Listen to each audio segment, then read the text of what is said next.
And 1, 2, 3, we're live. We've been live. Heyo. Heyo. Heyo. Post-show debriefing. Post-show debriefing. We've done our show, and we're not done. We're not. We haven't done our show completely. Not exactly. We haven't even technically. Your mic's muted. Yes, it was. It was muted, and we'll get that a little bit more towards you. So hopefully Kev isn't picked up by that. Yeah, there we go. There we go. All right. So this is just us talking. We don't have particular topics to be discussed. We don't have really anything going on. This is just sort of how we felt about what we did. And I have to say, I feel it went pretty well for the very first episode of a podcast about nothing, where we kind of went into it with no preconception. Mm-hmm. I agree. Yeah. It had some rough edges, but the reason that we did it is so that we would know where the rough edges are. Yeah. And wow, I have to say, based on just what we did, it's feeling good, but there are some definite kinks to work out, and you can see we've got extra beer on the table. It's about to get weird. Mm-hmm. Shit's about to get weird. You should come over and party. And by party, I mean just bomb in with Skype and shit. Like can we get some of that going in future, where people can just like come in like with like a a Skype stream, or like if not like Skype or video calls, at least like, just like callers. I don't have Skype installed at the current moment. some form of just like video call or whatever. Yeah, we can definitely get something like that going.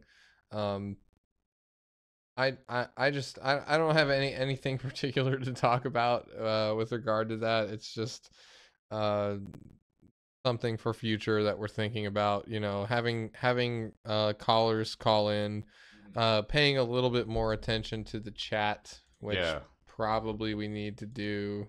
Yeah, no, getting a conversation going with the actual audience is, I mean, that would be fucking rad. Yeah. And like, right now we're looking at chat. 0. So if you have something to say, or you've been watching and you have a criticism, no matter how savage, we're ready for that. We ready. We're ready. We from Memphis, man. Like, everybody in Memphis gets roasted real tough. Man, y'all motherfuckers. I guarantee you. I guarantee. You're going to get checked. From like age 5 on up, you're going to get checked and roasted on the daily basis. On the daily basis. You got feelings about something? Oh, let me fuck with your feelings. Oh, you was really hurt by that chick? Let me get worse than that. Yeah. Ooh, neck, chicken body, head, face, ass. Like. Oh, sloth looking face ass. Peanut butter forehead looking ass. A 3-toed sloth from the jungle looking at. Damn. I don't know nothing about that. Man, true That's love true. looking at. Eating the fucking beer can out of his face. Alright. Chariots of fire looking ass. Don't take that personal. Back ass. He says, fuck you. But look at Gilbert trifling ass. See, that's all. It's really just all one big middle finger. Well, it occurs to me, like, sort of like looking at the footage and looking at what we're currently recording. Do we really want to be promoting like Budweiser as we like slam down beers? Like, do we want to like actually like promote a beer that we actually want our viewers to buy?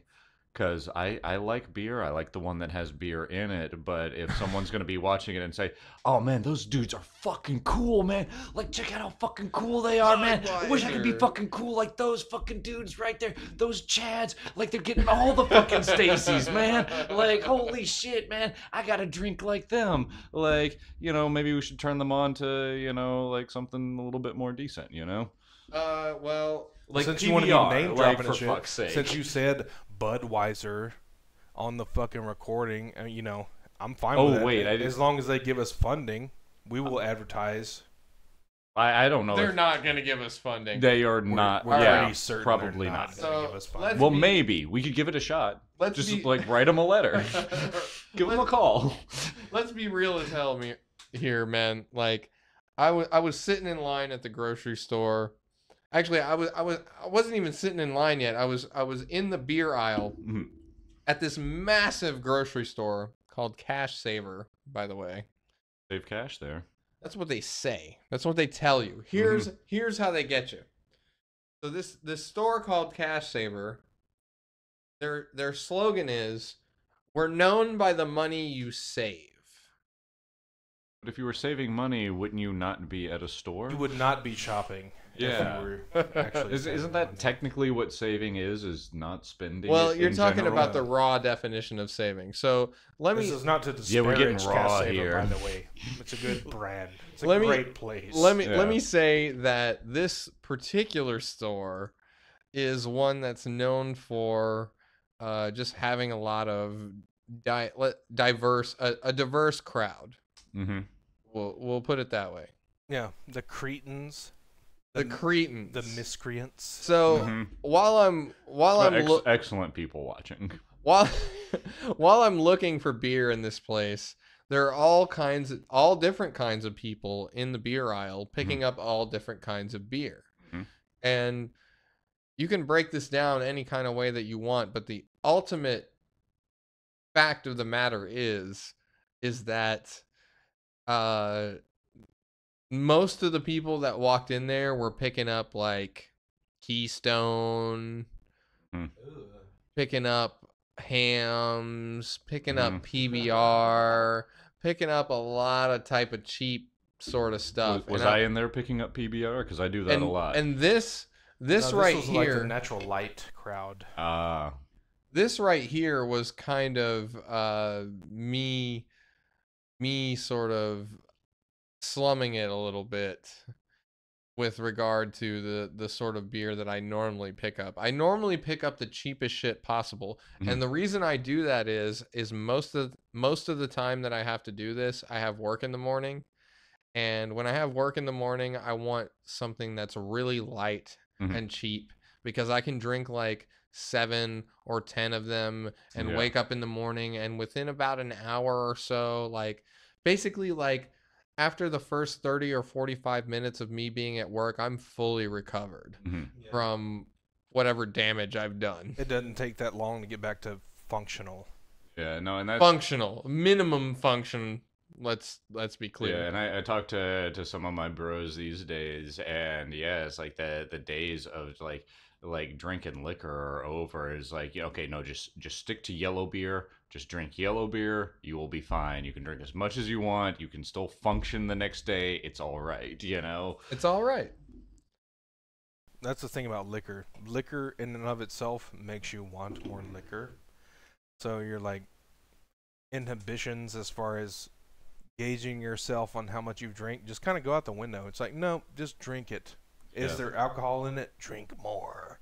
That's the voice. That's the voice of the liquor. Yeah, no, if you feel good after one shot, then clearly you're gonna feel great after 13, right? Yeah, I mean, easy peasy. Yeah, it's just math for a good half hour. I remember very clearly a long time ago, probably a solid 12 or 13 years ago, I did my own sort of Justin social experiment with myself. And the experiment was, just how many shots of tequila can you take? I think I was around for this experiment. You were. I don't think I was around. You were. Was I? No, you weren't. He was. Yeah. I was around. Yeah. You were around. And this was when I was living across the street in the upstairs apartment. We're not going to say where. But I was living across the street in the upstairs apartment, not the downstairs it's one. Inner city Memphis. That's all you need. The one that you and I lived in. Yeah. But this was after Mike and Darcy moved out of it. We were Or actually no, it was during. I'm sorry. I'm sorry. Let me correct myself. They were there. okay. So Your room was their room. yeah, like I must have been around at the time because we were roommates after they had left. Right. Right. So like I was around in some capacity, I guess. Yeah, but not I guess that I wasn't night. there. That's that the apartment night, he's yeah. referring to. Then. Yeah. Yeah, Like, yeah. Yeah. You definitely came out and like hung out with us over there many times prior. Yeah, to no, that was the home away from home for sure. You know. But point being, I tried to figure out just how many shots of tequila I could handle by myself. And that was like the sole purpose of that night. Like I went out and bought a tequila with this specific experiment in mind. I'm like, how much can I take? Yeah, Well, I remember how, this. How much time did you take in between shots? Like next to none. Yeah, you got Like fucked it was up. just like bam, bam, bam, bam over the course of a night. Naturally, I was playing video games while this happened. I was like at my computer literally the entire time. Mhm. I was doing this. I'm pretty sure we were on a LAN, like on. No, a I was network. playing SWG. I remember that very clearly. I was playing Star Wars Galaxies. No, I played that on the LAN over there too. Like Yeah, I brought my shit over there maybe all you the did. time. Maybe you did. Yeah, I would trust his memory. You'd been drinking. I'd been drinking quite a bit. So Yeah, so I'm not sure if you were actually there, but just drinking shot after shot of tequila to see how far you can go. I'm assuming he was pretty fucking. He was lit. Like he was lit because I already knew what was gonna happen because I had done. oh that yeah, same thing bad with things myself. were gonna happen. You know, I just like sat there at the other apartment across the way when everybody had left me there alone with a tequila bottle. And so yeah, I did the same thing basically. It was like 12 or 13 shots back to back with not too much downtime because there was nothing, no one else was there was nothing to distract me, nothing else going on. You know, that night we did have video games. We had things to distract us, but Right. like, you were going through them, sir. Like even faster than my pace. Like I didn't have anything to do. I was also getting drunk that night, but no, you were going through them like twice as fast as I was. Yeah. And ironically, we ended out at it's funny you mentioned it. We ended out at the same number. I hit that 13th shot, which say whatever coincidence you want to say about it. It's my birthday. It's 13. That's mine too. Different month, but yeah. Yeah. 13 shots. I was pretty well done. Yeah. And there was throw up involved. Yeah, the only experiment, and like I did, I guess a similar experiment, like really early when I first started drinking, because like, oh my god, alcohol, this is amazing, like, and like I realized pretty early on, like, I could just naturally out drink. Like in my 20s, like I was a fucking powerhouse. So like it was Me too. It was kind of frightening to a certain degree. I built up to it though. Mhm. I wasn't just naturally a powerhouse. Well, the first time I Not like, me. No. the first time I trained. first time I ever drank liquor was with you. We split a fifth of vodka like over at actually this side of the block. Right. And we sat down. Yes, we sat down, and you were like, "Oh man, you're starting to drink. Oh, that's cool. Let's like sit down." Yeah. And we split a fifth of vodka. And Sounds like something I would have did. after that fifth of vodka, you're just like, Some shit we "Okay, would've well, like I'm faded. Like it's time to call it. We've Yeah. been drinking." And I remember thinking, "Oh, so." Like I That's thought we were it. just getting started. Like I thought that was the beginning. That's like, it. Yeah. And Thought that was so the like warm up. yeah, I could drink pretty fucking fierce for a while, but I did the similar thing with vodka, and it was basically okay, shot, shot, shot, shot, shot, shot, shot, shot, shot. Okay, floor. Yeah.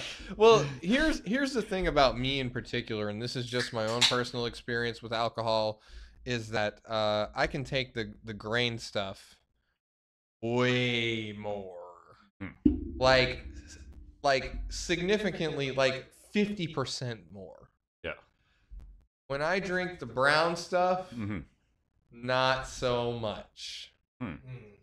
So, like, I can remember a time when I was in Montana where I took like 7 doubles on top of like 8 or 9 or 10 beers, and I was still coherent Mhm. enough to walk home Yeah. On clear liquor. on clear liquor. But you feed me whiskey or anything of the like, and I'm talking like 8, and I'm down for the count. And today, ooh, down for the count, especially in my old age. Oh my God. And the particular instance I'm talking about is, okay, so me and my old lady had gone out that night, or we had gone out that morning. I got off work early for some bullshit reason or another. It wasn't even real. And me and my old lady went out to the bar and we drank a bunch of tequila rose. You ever had tequila rose? Tequila Rose? Tequila rose. It's a liqueur, Mhm. and it tastes really good. It tastes like strawberries. The way a liqueur should. The way a liqueur should. So and it's kind of like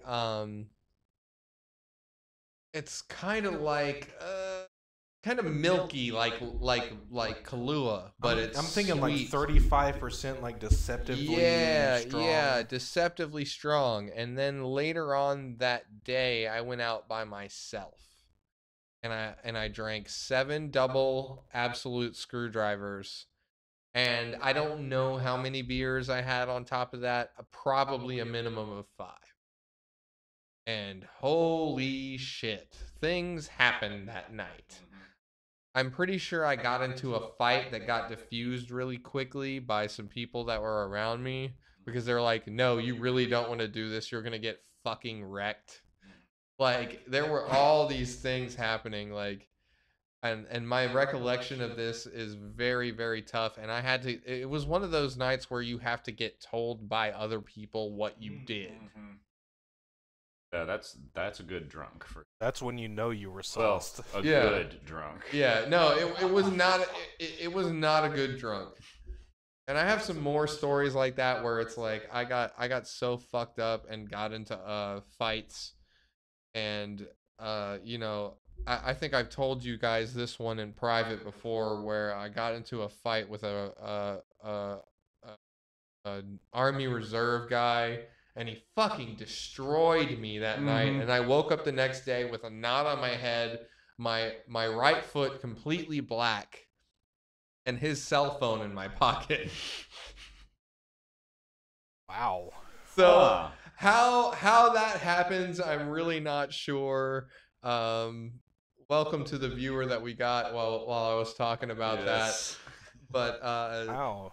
you know, you did something right though. Like, he fucked you up, but you still came up with his phone. how did I get pocket. his phone? I really don't know. gotta be No, crafty. because like the way that story starts out is me and that guy were fighting, but like it was during a time where I was like training to fight with a guy who was working with me outside of our job, because like we worked together and we lived together, and the guy was a Golden Glove boxer, and he started to kind of train me on a little just a few things, like really basic stuff. And So it was something in addition to boxing. It was like MMA as well. no, as I mean he boxing, knew or some was of it that something stuff. specific. I knew more about MMA than he did at that time, but we got into, you know, him just basically training me on striking, and the sweet science. yeah, the sweet science. Like, he really got me kind of I don't want to say dialed in, but he started to get me dialed in on Boxing is a good art for that. a It's a few great art for that. on a few strategies. That's And the art of I got punching. into a bar setting, The and art of timing. I got into a bar setting, and I got a little drunk, and I started to talk about how I got trained by a 3rd-degree black belt in Taekwondo, and I got and how, oh yeah, I've fought people before.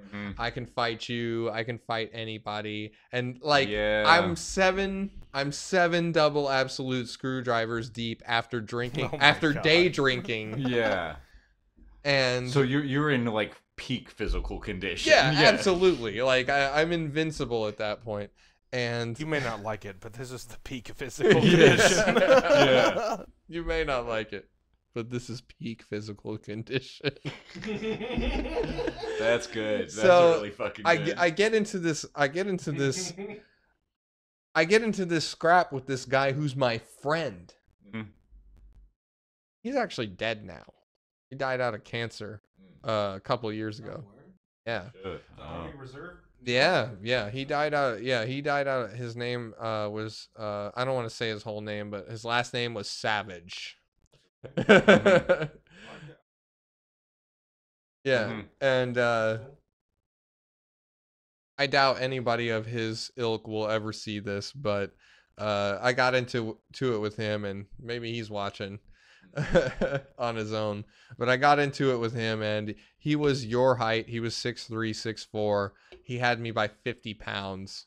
He destroyed me. Yeah, and he had military combat training. Right. Like, that's the thing that Which is like, the fuck you up as fast as possible yeah, like training. This is like not just fighting training. This is fighting in war training. Mhm. Like these cats are trained to just fuck you up. That's So- the arts that I studied later in my training too. Was like Krav Maga and that Yeah. Yeah, kind no, of thing where you're disabling someone immediately. Yeah, and Yeah. like it's There's no flourishes and flinging around. No. And let me just talk about just say this thing about Krav Maga, because like I've looked at the different structures, I've trained in a few of them. Krav Maga has just got to be like the fucking meanest art form out there. Like, Well, and I've like yeah. I even looked at like the encyclopedia of martial forms.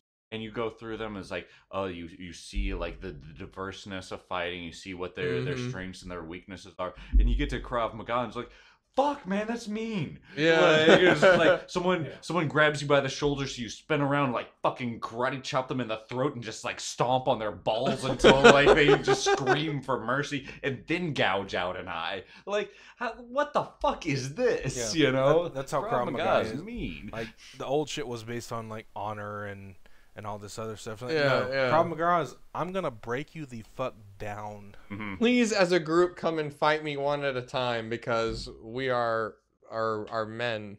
We are real men. But yeah, like I there was this old show called Human Weapon. Does anybody remember Human Weapon? I It was Vaguely, a yeah. History Channel show, Mhm. and it was about these two guys. One of them was an ex MMA artist, Mhm. and one of them was an ex pro NFL player. Mhm. And obviously the ex NFL pro player was like this big, super big guy. He was Mhm. probably 6'4", 6'5". He was a little, I don't want to say pudgy, but he was hefty, and he Mhm. wasn't in like super good shape, but he wasn't in bad shape Yeah, either. he was Like just Yeah. stocky. this dude could fucking wreck me all day long, any Yeah, day of and the week. like that's one of the things that like is a misconception. Like, you know, people think like, oh, you're big. Well, then you're like, you know, you got like the Rock build. You know, Right, you yeah. like you're fucking Diesel. You know, it's like, no, these dudes with it like seem a little bit pudgy. They're the fucking toughest motherfucker in the room. They're carrying around that much Well, weight, and they know how to use it. I've And s- they have got a little Fuck bit you, of say extra it. fucking padding as well. Well, like, converse to that, I've also met some real big guys that were real big softies, Mhm. and couldn't fight at all, and Mhm. just really honestly didn't have that nature in them. But the Mhm. point I'm trying to bring it around to is I saw these guys do this show where like they went around the world, and every different show was a different martial art, because there's so many. Yeah. I've seen some of those shows. I Yeah. mean, there's like I've looked at the encyclopedia. There's hundreds and hundreds of Yeah, martial forms. basically every evolved beyond like caveman culture came up with their own shit. Mhm.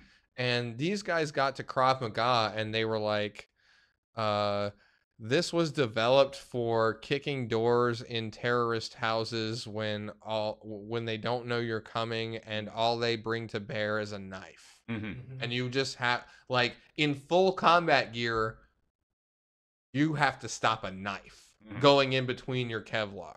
Yeah.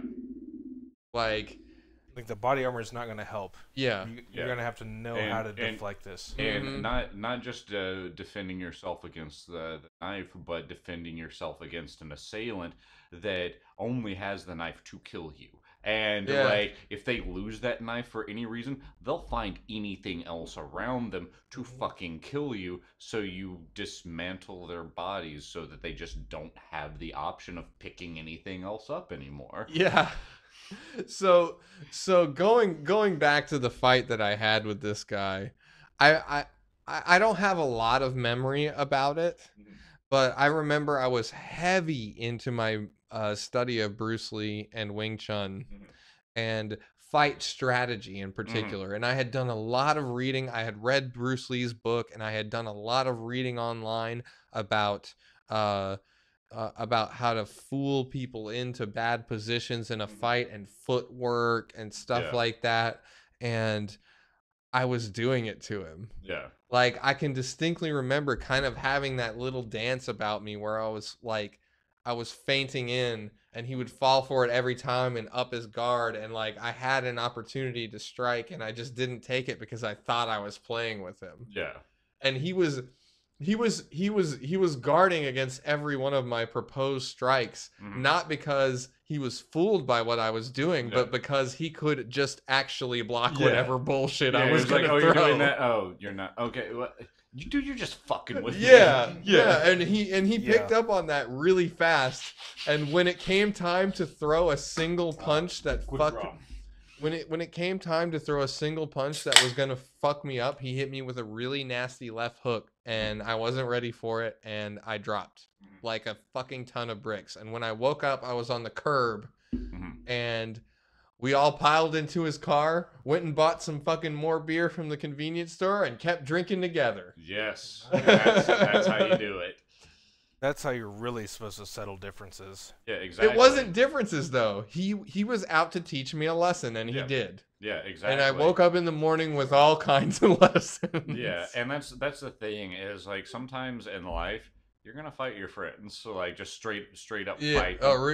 These things happen. Yeah. Like you know, we've sparred a little bit, but we've never like actually like fought. Yeah, like, all of us. You know, I've fought several of my friends, and we're still friends. Like you know, that's how that works, because you do settle something.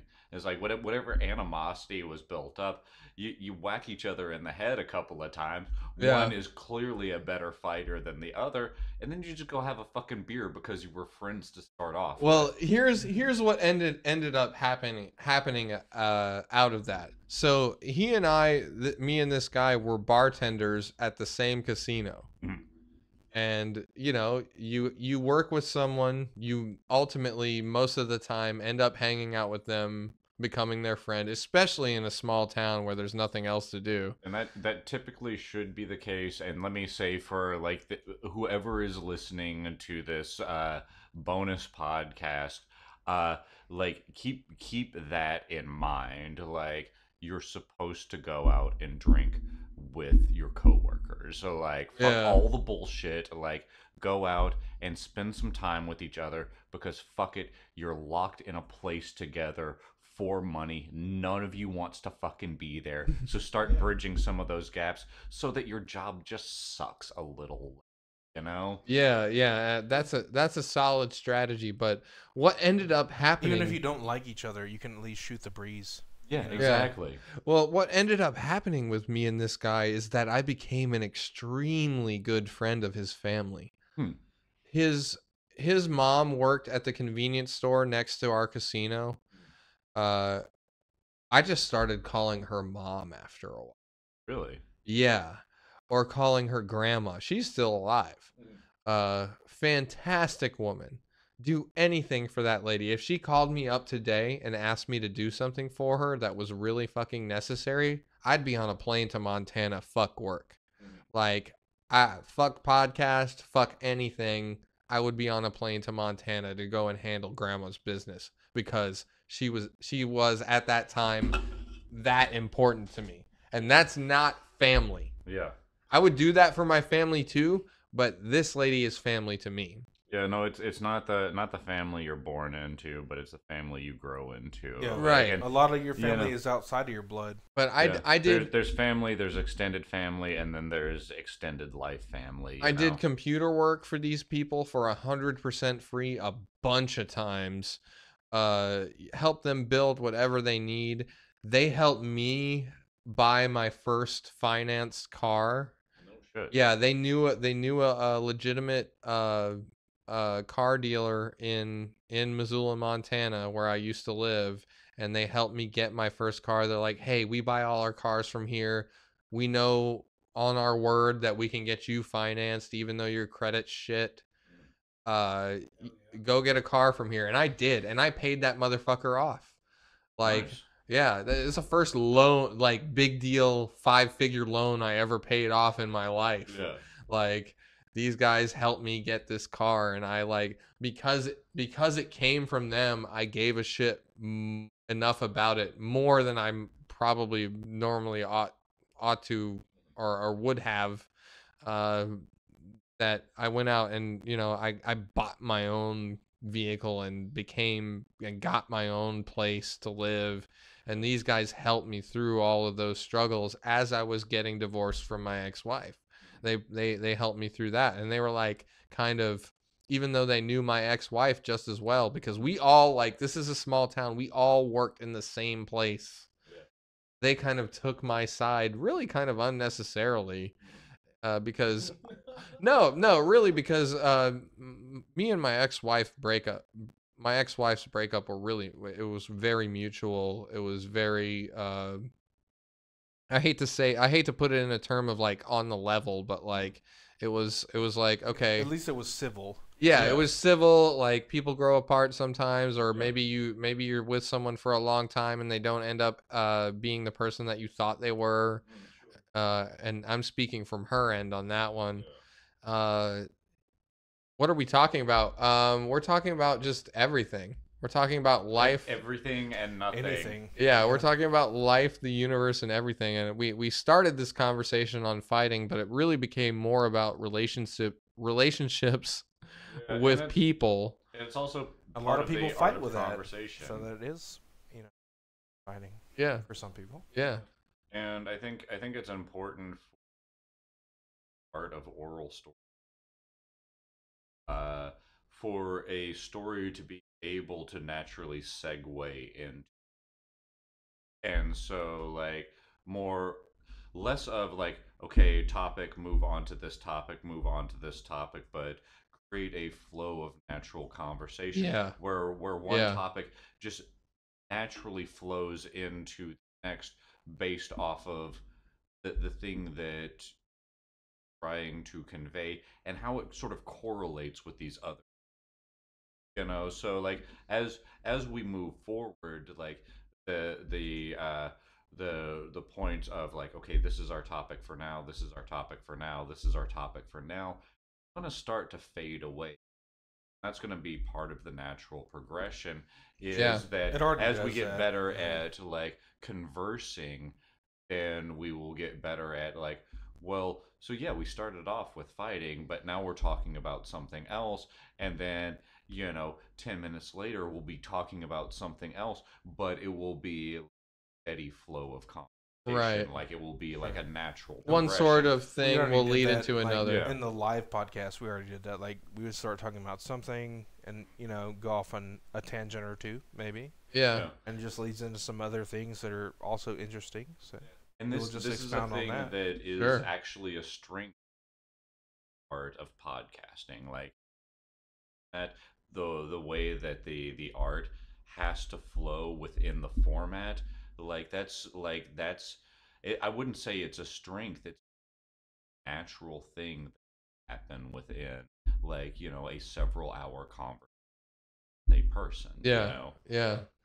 And you don't have to necessarily broach a particular subject, or be anything or be anyone to just sort of just fall into this discussion Yeah, of, all topics are open. Like, yeah, we don't mind just looking at the chat. Somebody brings up a topic. Yeah, we'll talk about it. Yeah, So absolutely. yeah, if anyone has a topic, we got stuff to say. Yeah, we definitely do. We'll speak on it. We'll Well, speak on we topics. definitely We, do. we will use nouns and adjectives as well. Noun, adjectives, sometimes an adverb. Whoa, whoa, whoa! Adverbs are fucking off You know, limits. sometimes a prepositional phrase if we're getting wild with it. Okay, I'm out. Get out. No. Heels Don't. off. Fuck you. Don't get out. Skirt. Don't get out. Gilbert's here. He's wilding. He's got his Yes. claws out. He don't really give a fuck about nothing. Gilbert Wild in the street. Well, he doesn't give a shit about anything except for you.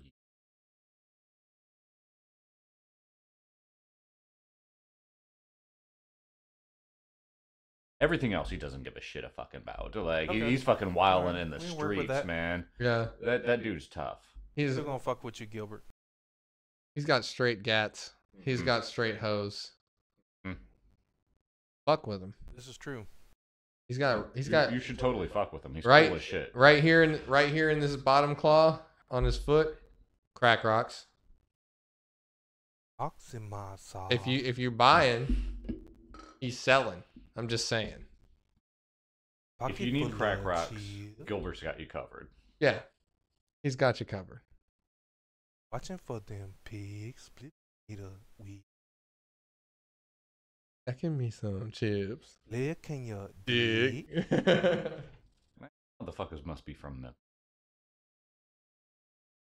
No, the other day I downloaded Getty Green, the Project Pat album, while I was at work. I was on my lunch break in my car because that's the only time I can get good cell signal to download anything. Because because because I work in IT, there's like 80 Wi-Fi's in my fucking warehouse. It's that's an exaggeration, but there's literally there's a solid 25. No exaggeration. And each one of them is built for a specific purpose. Some machine that we've got to configure uses it to pull data from whatever corporate network that we happen to be working for. Like, Yeah, and there's a Gap network. There's a Lululemon network. You guys know what Lululemon is? Fuck is Lululemon? It's a yoga pants store. Of course. Because of course. Yes. And it's expensive as fuck. You know what really pisses me off about yoga pants? Like this is really fucked up. Like the reason I hate yoga pants is that my ass isn't really that great. You know, like I put those pants on, I'm like, Damn, oh bruh. fuck, come on. Like, I even got the ones that say pink on the back, and it's just like nothing. Like fuck. Fuck my life. He's really mad because it didn't say juicy across the back like he wanted. Juicy. No. Juicy Yeah, booty by and the all the head. pants that I Funky could by the find head. said juice, like, you know, the shit you squeeze from a fruit. God, what are you gonna do?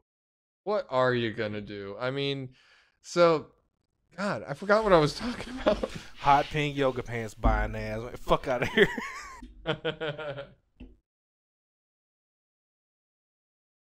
So I got all these clients, and I got all these Wi-Fi's that are in the area of the place where I work. So when I try to connect to any sort of cell tower, it just doesn't work, and it's compounded on the fact that where I work, there's a million people also work.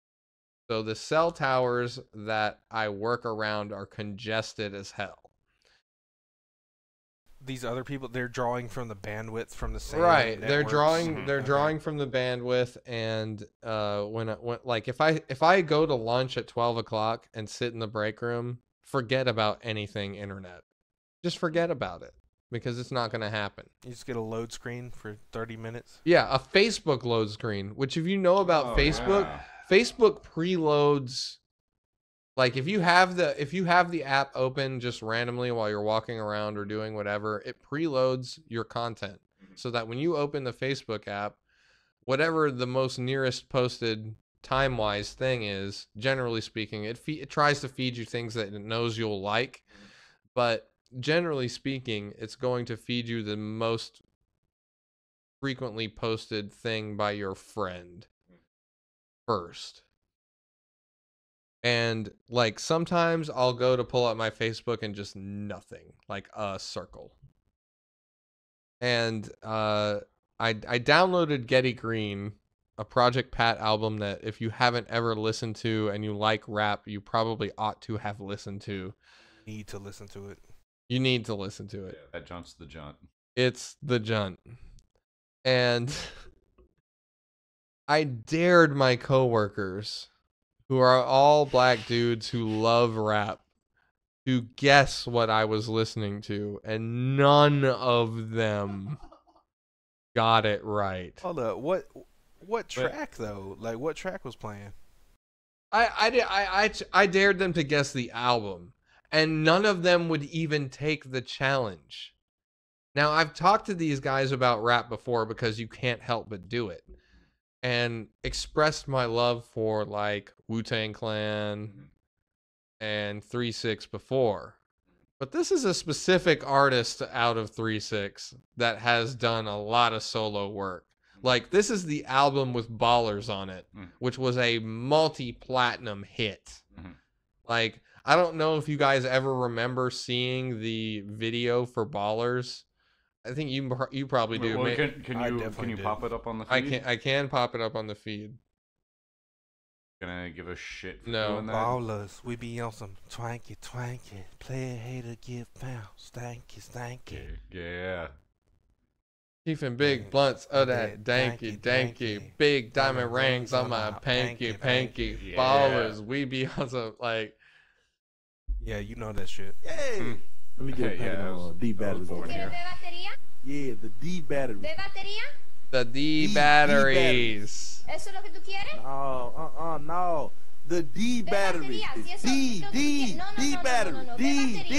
D batteries. No, ¿de batería? The D batteries. Oh, Hey, I don't remember this. Yeah, Batería ¿Eso es lo que Day. quieres? yeah.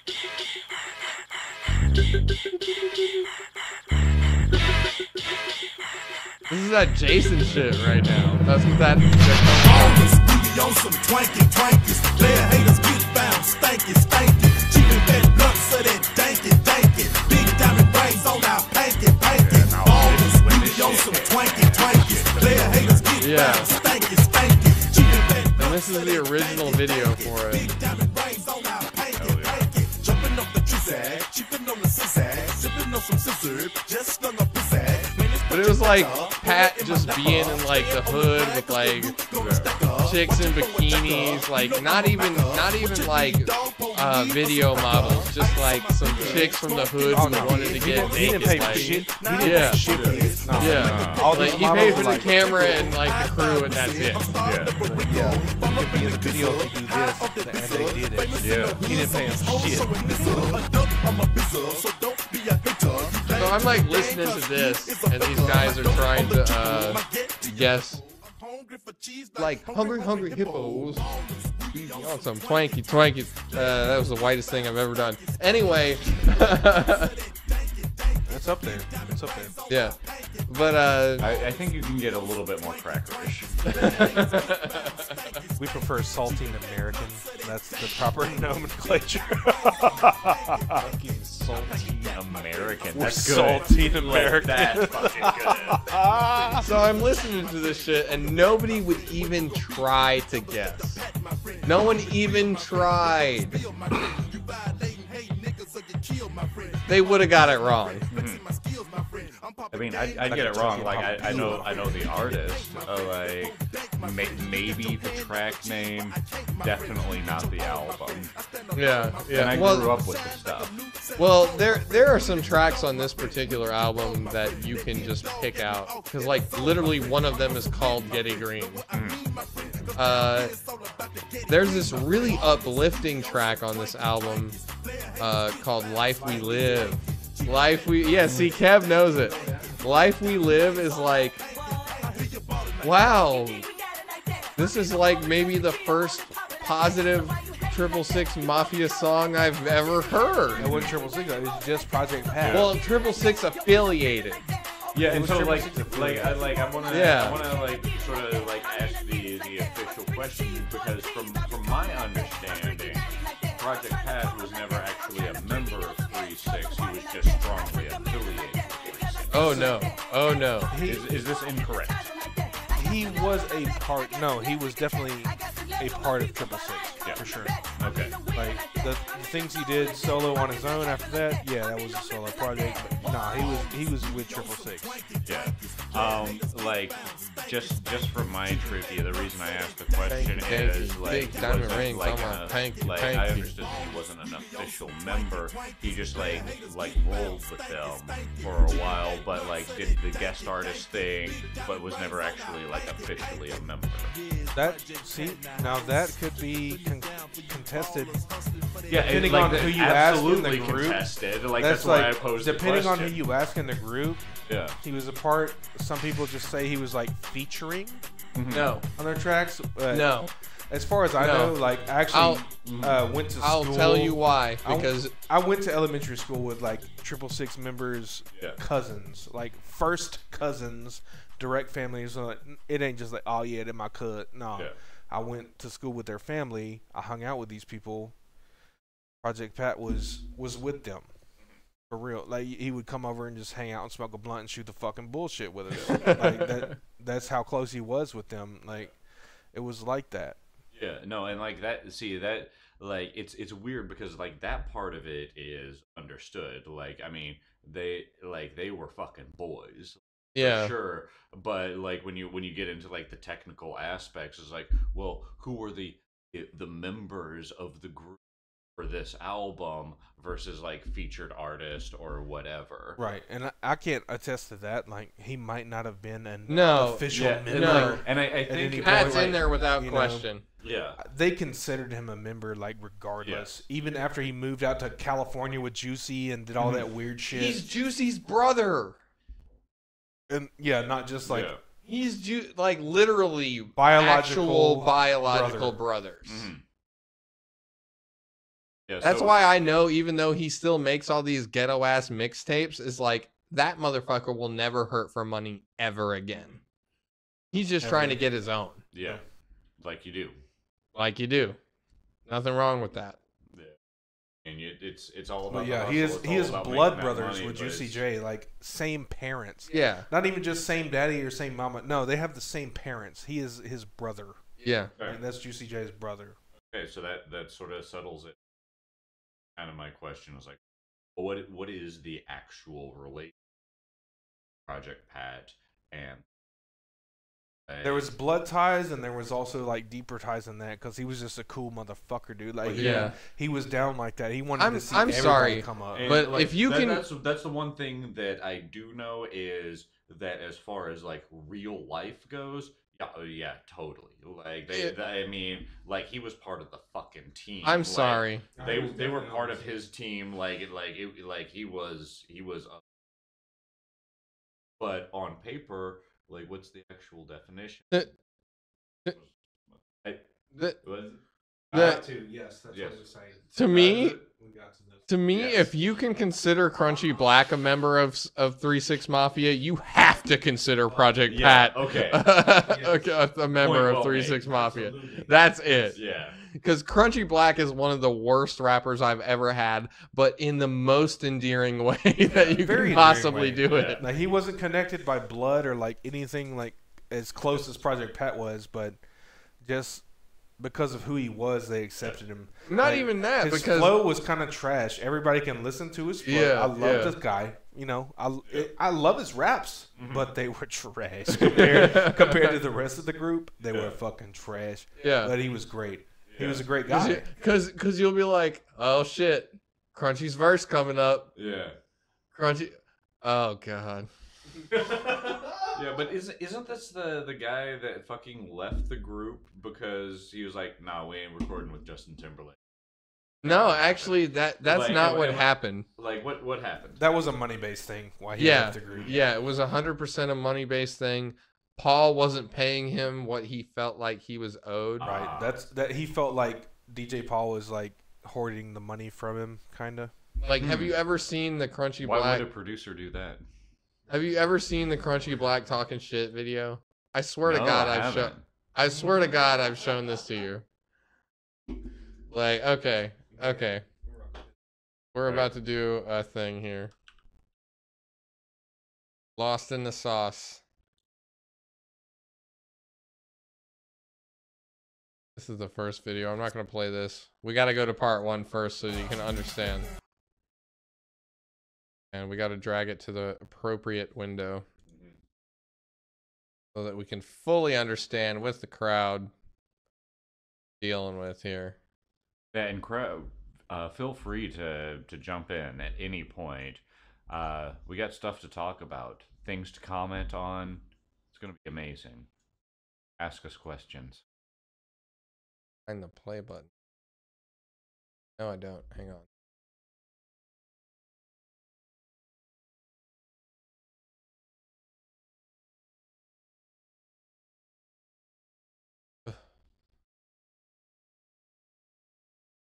I represent it. For y'all haters to hate to get with me. Y'all don't wanna go to war now, did me? So what's up with y'all? You know what I'm saying? With my boy Joe Gotti, you know what I'm saying? For all y'all haters that keep on hating, and I always got something to say about Mr. DJ Powell and Mr. Juicy J. I'm coming out for real. It's finna be out there in a minute. For all the haters. Yeah. Now you can put my name on your song, and you can talk all that shit, but I got something bad for y'all. This the new click right there, hard hitters. Hard hitters. Niggas that talk about crunch on the table, Mr. I forgot what it was, but they it's hard hit hitters. hard. For no reason, they gonna come and kick y'all ass. We paying them to kick y'all ass. For Joe Gotti saying, Paul them, the reason why you ain't get signed, you ain't bumping, fool. You ain't bumping, fool. Yeah. Paul them don't run Sony. They run hypnotize man. This. They don't run Sony, they run this. And for them niggas to pull the pistol out on me that day. Real 4-5. Nah, I ain't gonna let it go. Yeah, cameraman like freaked out, man. I ain't gonna let it go. Like this. Not empty, bitch, like this. Oh, okay. Bullshit ass niggas. You gonna have to catch up with the guy. You gonna have to catch it all the way up. You know we keep another. This is one of my favorite videos. Oh! So if we pop your ass, we still got our motherfucking bullets. We got bullets for real too. For real, but pop guns. Ain't no pistol playing, pistol playing like niggas do. They got guns and shit and got 4 bullets.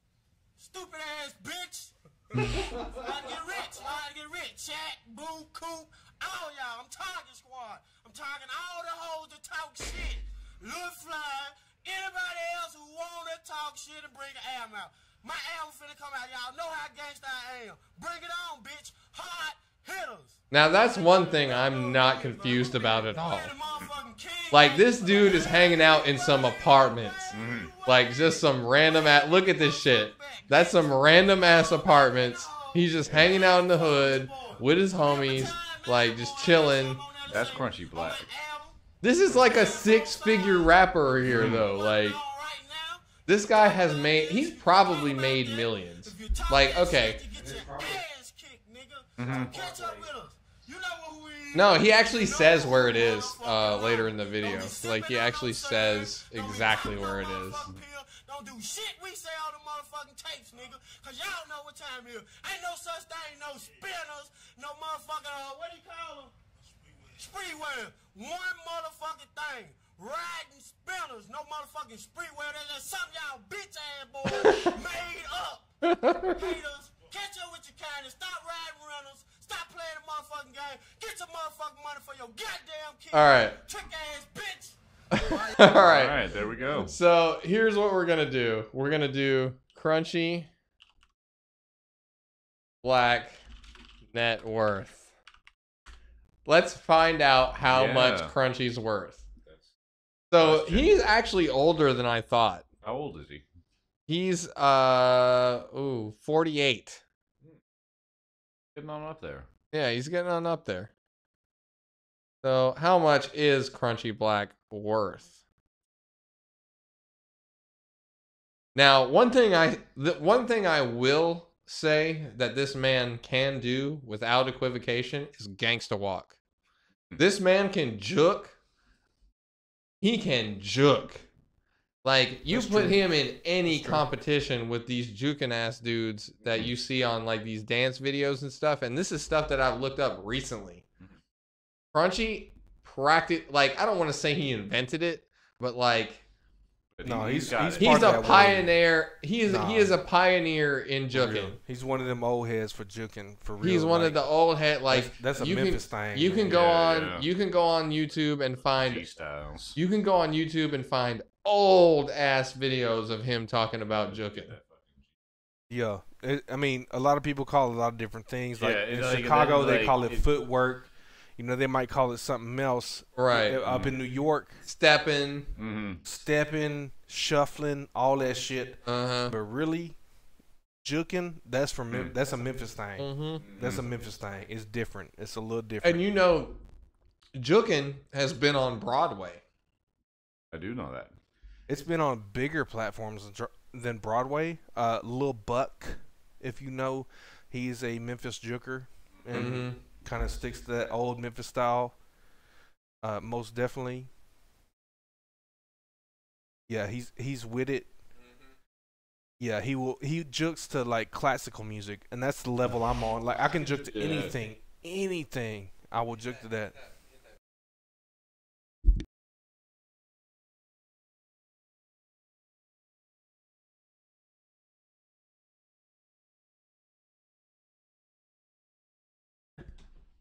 All right. So, yeah, like Crunchy Black's net worth as of 2017 is $7 million. God damn. God, 7 million? 7 million. Current day. This is a 6-figure rapper, and he is doing videos in 2006 is where this is from. Right. Like that's about the last time I remember him putting stuff out. So that's still big though. Like current day you still got 7 milli on deck. 7 milli. That is this dude right here. $7 million.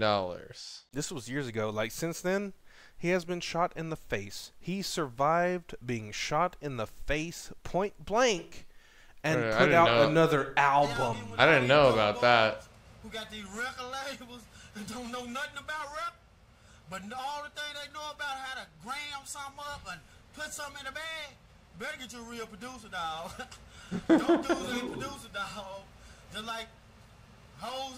Dope dudes ain't producers, though. Y'all don't have to get y'all some real motherfucking producers. Niggas are doing beats. Niggas are doing videos. Just, big boy movements, man. Y'all know going forward. Better be making some big boy movements. We ain't with it. So Yeah, get that's all real the shit. way together, man. I talked a lot of shit on this motherfucker. But it's time to be serious. Get together, dog. You got kids, dog. Oh, y'all know y'all got these little funky hoes. You got 4, 5 kids, dog. Get yourself together. If you ain't got kids, you got family, dog. Get yourself together. Dog. You don't want your family running around here struggling, dog. And this, How they gonna pay their like, okay, so Crunchy Black is talking about some real shit here. You know He happens to be, yeah. You know who espouses the same beliefs as Crunchy Black? You'll never guess it. There's quite a few. Who are you thinking of? Also Jesus Christ. That's yeah, I would agree. But It's the gospel, right? Seems like pretty humble and kind of similar to Life of Christ that he led. so there Before his is death even experienced martyrdom. He was shot in the face, as I discussed earlier. He was shot in the face and survived fine and made another album. Yeah. And that's street cred for Oh, YouTube, y'all. It's- YouTube street just cred. hit me with a copyright claim. Oh shit. 4 copyright claims. Oh, For copyright. Was it November which Rain ones? or was it Purple Rain? It was Purple Rain, Sweet Child of Mine, Don't Cry, and November Rain. So 3 Guns N' Roses. 3 and Guns one N' Roses Prince. and 1 Prince. We are Okay, so sorry, YouTube. We do not own the rights to this music. We We do apologize. From now on, we will stick Memphis music. Golden rain, golden rain. That's a different song. Much different song. Yeah. The video's kind of fucked up. Like, Yeah, it's a little weird. There's a parental warning on that. Yeah, we can't even share the video on Facebook. Damn, that shit was cocked and locked and ready to go. I just got shot. Got gatted down, bro. I would have took one right in the lung. Felt it. Felt it. It was 3.5 ribs up. It was between the third and fourth. So I really want to get to the part where Crunchy Black talks about being lost in the sauce. Okay. So we'll see if we can. It might be in the second part. So let's go to the second part. Let's cut to that. He's been lost in the sauce at many points. Go out here and do the right shit, dog. Do the right shit. Well, obviously. You might be bumping, but don't nobody know. Don't nobody know. When 3 6 Mafia shit get played on the radio, ask my auntie. I get a check for that. I don't want you bumping my shit 1,000 if I ain't getting paid for it. All my songs gonna be radio songs. They gonna get on the radio, but I'm gonna get some cheese for doing it. That's what you do with Mr. DJ Paul and Mr. Juicy J. Give Crunchy his cheese, y'all. The real fucking thing. The real spinners. Yeah, the real real ones. fucking thing. You niggas out here so slow. Y'all So slow. Yeah. This month you got a winner. So You in the slow. Benz. Next month you in a Jag. Come on, dog. Stop flogging. Rent a car. You know what I'm talking about. You. All right. See, like, I love Stop Memphis flogging. vernacular. Stop Because flogging. you travel around, no one knows what the fuck. No one slod knows is. what that means. No one knows what So flogging okay, is. let me very quickly Slaw get here. let me very quickly ghetto translate for you folks at home. 2 words this guy used that you might have trouble with and may have not have ever heard in your entire life. Get your ass to Memphis, dog. Slaw. Kev, can you briefly give us a definition of slaw?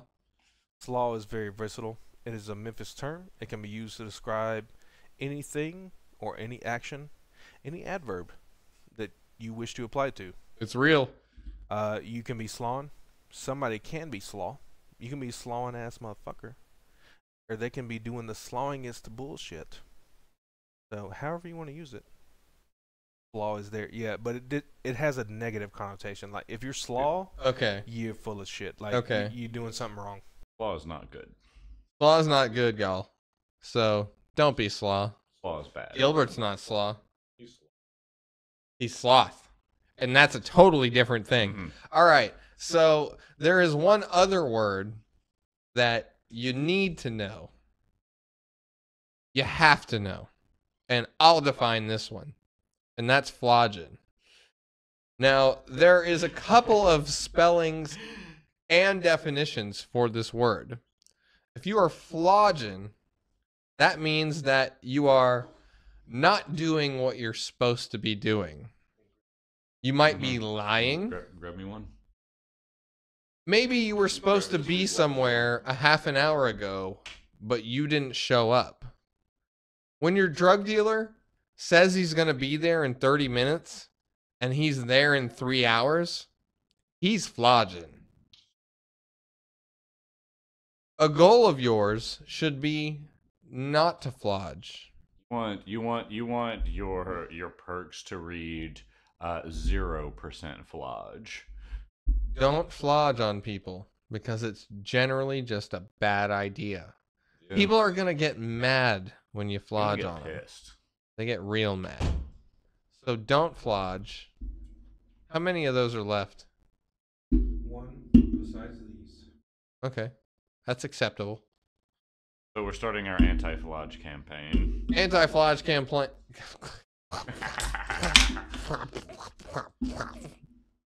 I can't even do it anymore. Complaint Let's, shampoo. can we please fucking listen to Crunchy Black?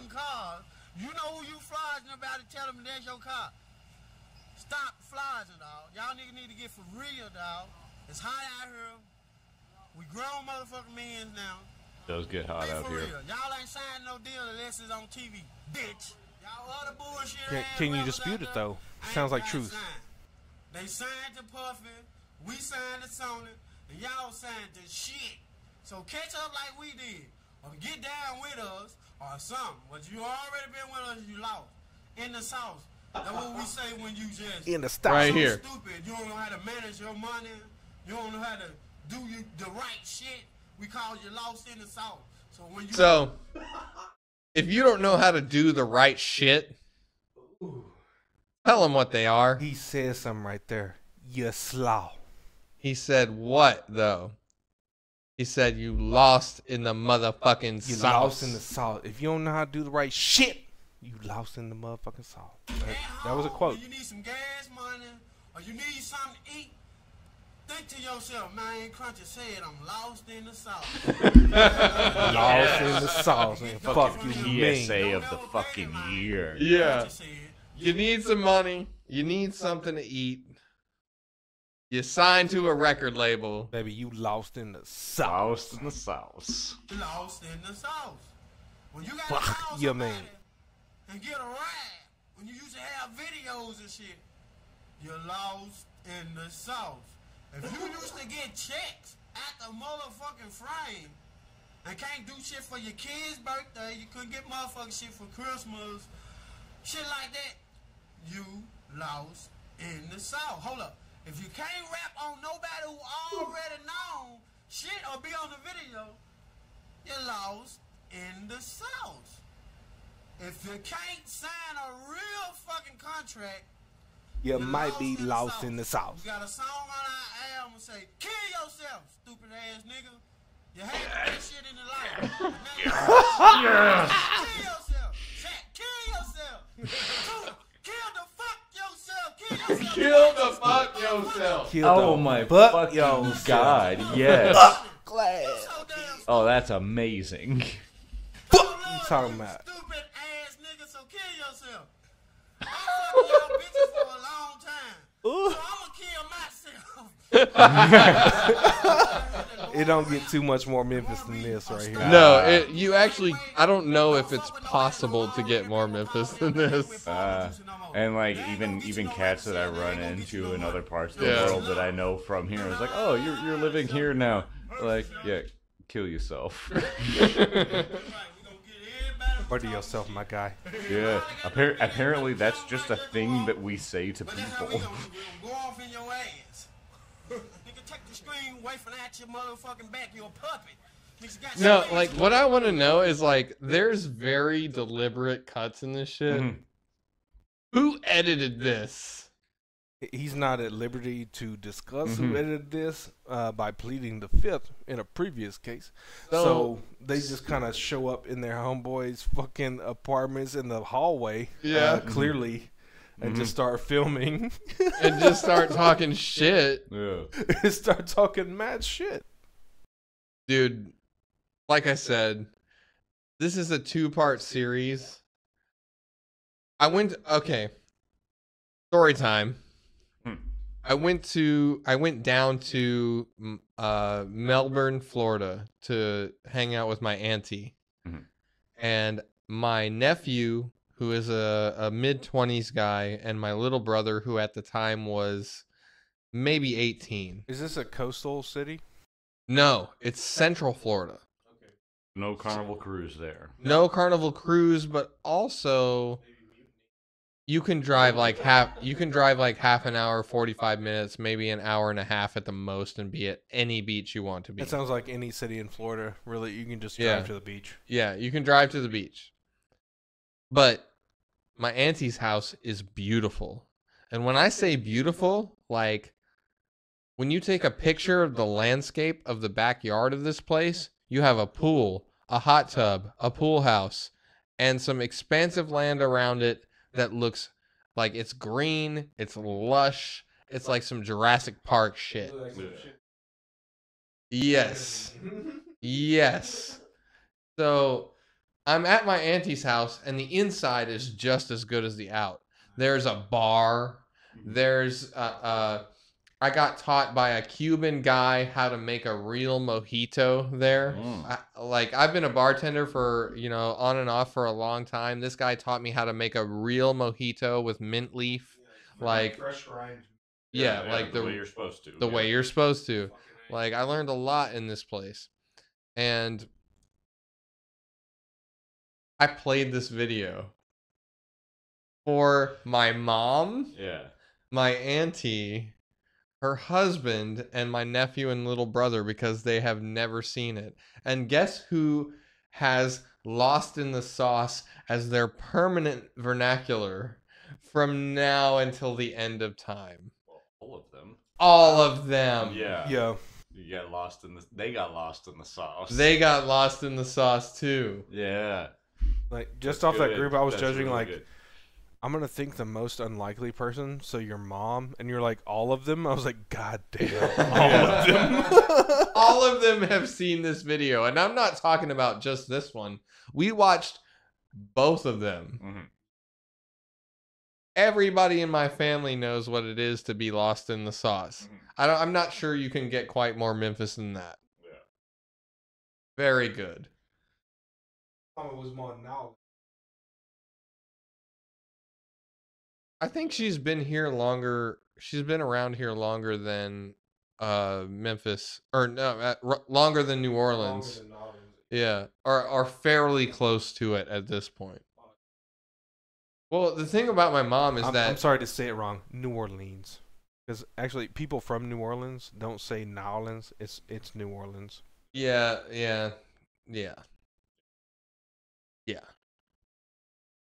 How that works. If you say Nowlands, like what? Fucking tourist. So, I want to see if anybody has talked to us. Nobody has talked to us in a minute. We still only have one viewer, and I'm not real concerned about that. Yeah, I don't really give a shit about that. Yeah. Who? Real person? Yes, that is probably. It's an ad bot. No, that's. I apologize, ad bot. I'm not trying to hurt your feelings by any means. Keep viewing. No. If you are an ad bot, we're not discriminating. It's probably my brother, which is okay. Wait, your brother's an ad bot? Okay, I'm sorry. That was a bad joke. Totally, it's Tyler, right? I hope he's laughing right now. Probably. He's probably still true. About 30 seconds. I don't think he knew. I don't think he knew about Lost in the Sauce. No. He wasn't there on that trip that we took to Florida. So Yeah, let me just say for the people who aren't watching, we're not trying to talk shit or whatever. I mean, we are talking shit, but that's part of life. Like, I mean, like the reason that we like joke around and laugh about it is like there's a part of that that's just sort of normal for us. So like, been normal. Yeah, and like it's weird to like, hear cats that like aren't from Memphis, aren't from these like different areas talk about like, well, I mean, why can't they, a talk right? It's like I can understand every fucking thing they say. Like, where the fuck were you? I can literally understand everything that dude just said. Mm-hmm. Like it's another language. Yeah, it is a foreign language too. It's like our friend Tori, everybody knows Sweet Baby Tori. Yeah, Sweet Baby. He is from New Jersey. But when he first moved here, he needed a translator. Yeah. To just even decipher what Memphis people were saying to him. Yeah, we got our own regardless vernacular of color. For sure. Regardless of color, like he would need a translator sometimes. Yeah. I can see that. I can see that. This is not easy stuff to comprehend for some folks. The thing that really turned me on to it is the word slaw. Like, occasionally people from Memphis move out of Memphis, and like I'm sitting around like fucking drinking, getting stoned, like fucking like just talking about bullshit, and I'll describe something as slaw, and there's someone like way in the fucking back of the room was like, holy fuck, you're from Memphis, like that, like it's a like Memphis slaw thing. is like 100% Memphis. It's for a sure. regional thing. It's like slaw. It's same with May. Yeah, like, yeah, if man. you say Maine, you probably from Memphis or somewhere in northern Mississippi. Like it's a regional thing. Like people say Maine around here. So I was up in Montana for a little while, and they didn't know about down south rap at all. Like they knew like Hot Boys and Juvenile. Hold on, they didn't know 8 Ball. They didn't know Pimp C. They didn't know Project Pat. What? No, none of that. None of that. They knew like Wayne, Big Timers, Birdman, like all that shit. Wow. So So only like radio play shit. I They got to they them. Didn't know about real shit. I got to them and I played this. And I'll give it a second. Reload. I got to this. Easily executed. Easily executed. Easily executed. Easily executed.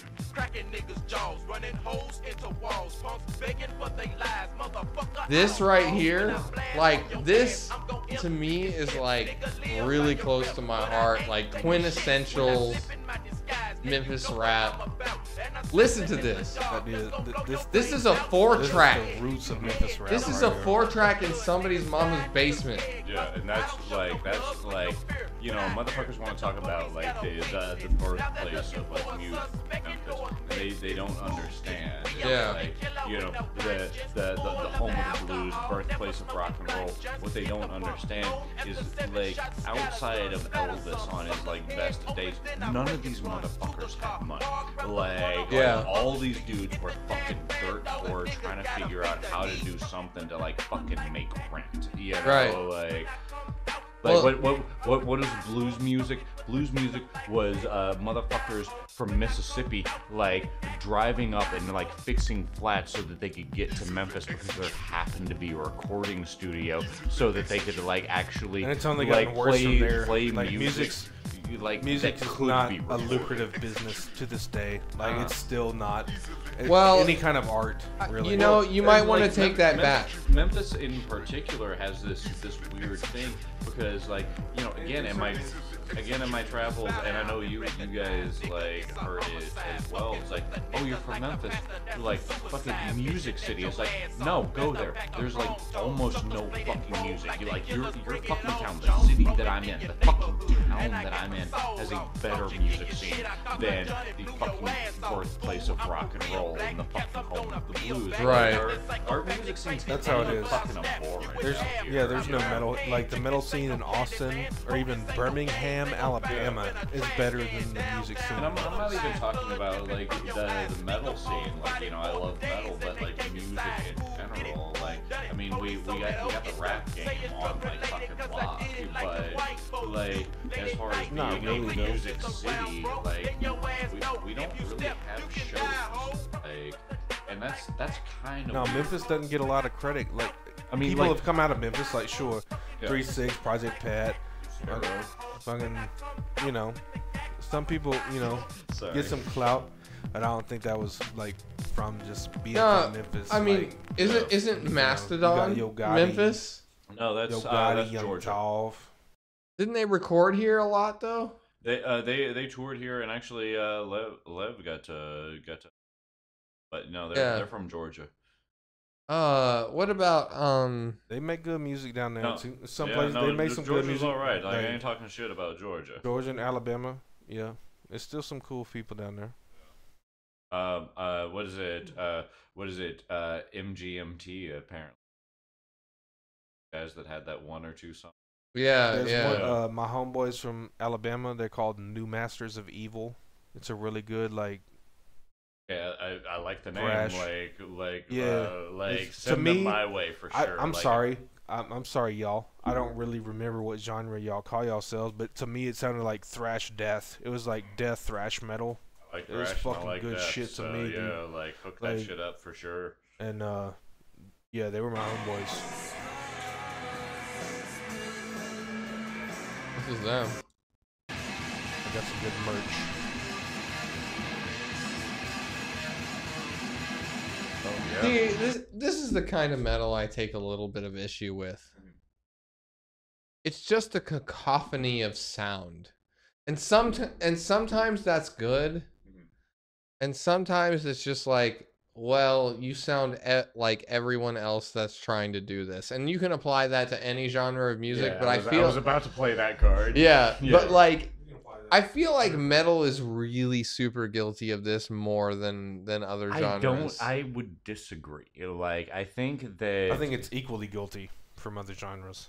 I actually think that like if you look at the like actual thing that the genre of metal is, and you would have to count like all the little subgenres into the genre of like, well, when you say metal, what do you mean? Like it's sort of the sound, and you start to like look at what metal is, and I started listening to metal like when I was like fucking 6 years old, you know, like he was really early in it too. I wasn't.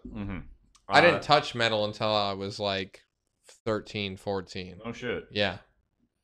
I mean, I like when I was about 9 or 10, my sister handed me a mixtape that had Pearl Jam and Nirvana and like the grunge shit that was happening at that time. So I didn't get any so of that. As metal has become a genre, and it became a genre in our culture in the early 80s and sort of expanded from there.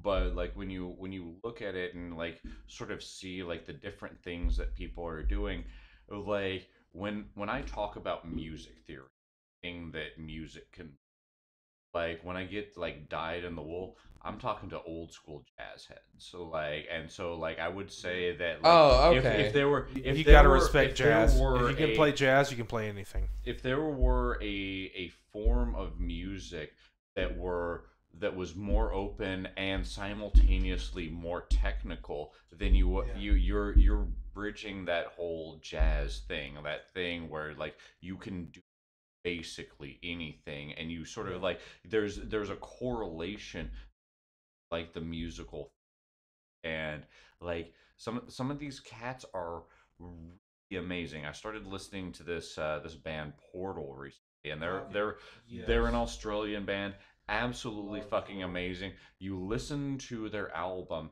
and it sounds like just like double hot cunts. Like double hard. Like, these dudes are tough, but and like I've heard this saying before.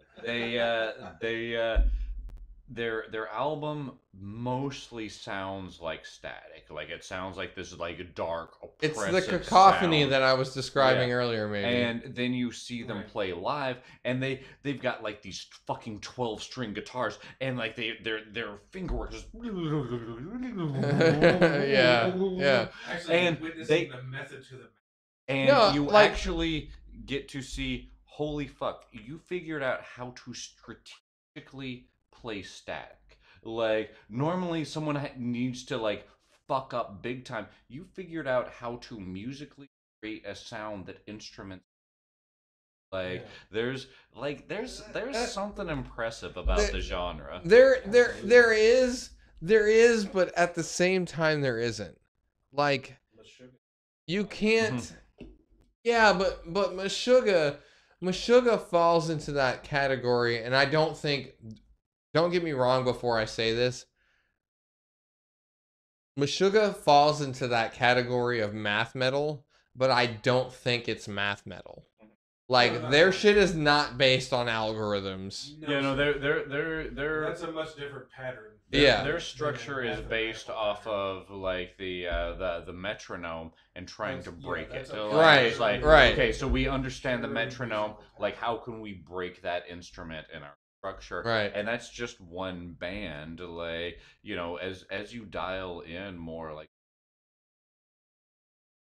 things with their instruments. The point I'm trying to bring around is that these cats, as you say, who are extremely technical, I feel like when they join a band that that makes this sort of cacophony of sound, that their talent is misplaced. And that's and that's like closer to the like what I would say the death metal realm is.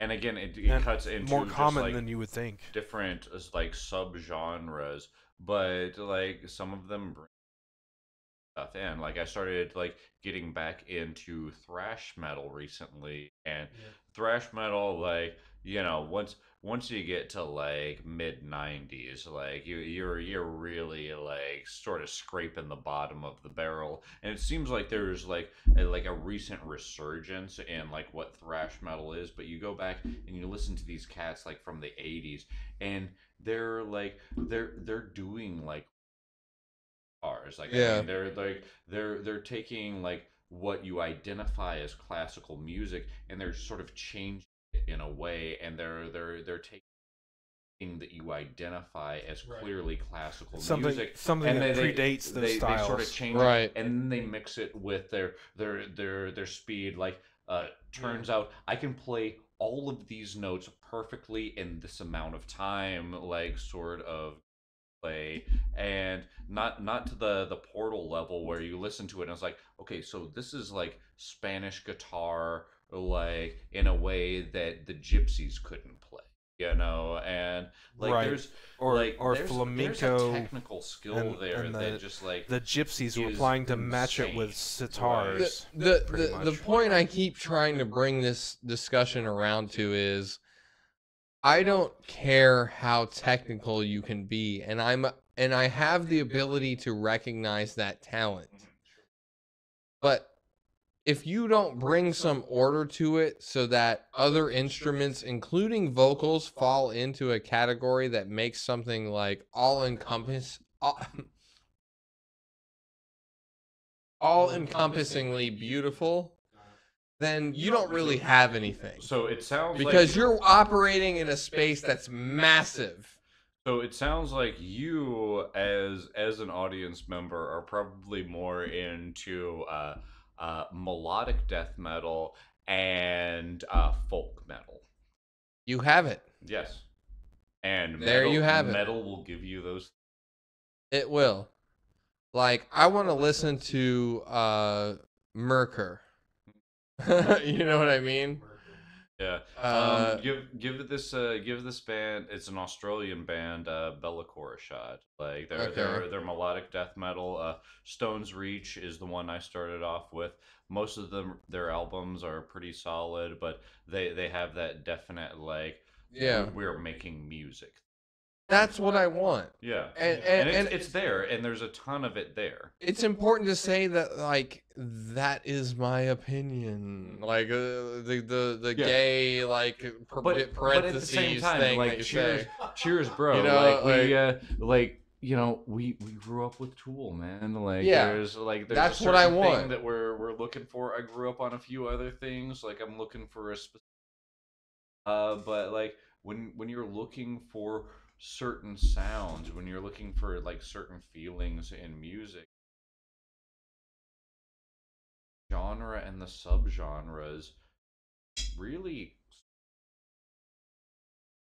having listened to metal for long enough, there is like, and everyone says subgenre. Like for me it's all metal. Like metal has brought every other form of music into play, and it's been able to every other. I've heard klezmer metal, like super fucking. I don't even know what that is. I've heard Klingon metal, like I've heard metal that just like, you know what, Klingon metal, Elvish metal, and that's sort of the point of Fintroll. That's sort of the point of metal for a lot of these guys. Is like, oh, so these are the rules. Well, fuck your rules. We're gonna do this instead. Oh, you say we can't? Well, fuck you. We're gonna go down. Like Fintroll's gonna go down to like the forest at the bottom of the Carpathian Mountains, and they're gonna like record an acoustic album, and their acoustic album is actually metal as fuck. You know? And they're gonna blow your fucking mind. Yeah, it sounds likely.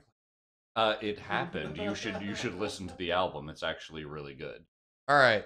So, We'll do that. Yeah, recorded entirely acoustically at the bottom of the Carpathian recorded Mountains. entirely on YouTube is this discussion, Mm-hmm. and I think Yeah, that and we're getting to our cups, so at this point we're drunk enough. Yeah, we can call this quits. We- Tyler, great to talk at you for a little while. I think he probably just left it on. Yeah, But I also think he'll probably listen to it later He'll on. listen to it later. for sure. Yeah. Hey. So appreciate you. As long as Tyler hears it, yeah. Cheers, mate. Yeah, Yeah. for sure. Yeah. You fucking double hard cunt. Love you, mate. Yeah. Hey man, if you're listening, you're part of the tribe. Yeah. So all right. To 100% completely close this out. Thank you for listening. Again, all the links are in the description of this channel or the main channel page. You can donate. You can do all the things that you probably want to do or maybe even don't want to do. Twitter, Facebook, all that is there. Would appreciate your support on those things. Don't give a shit if you give us any money. We're not in it for that. We're in it because we love it. Let that be known. That's right. And remember, when you make a choice, make sure it's chooser's choice. This episode, Choosers choose choices.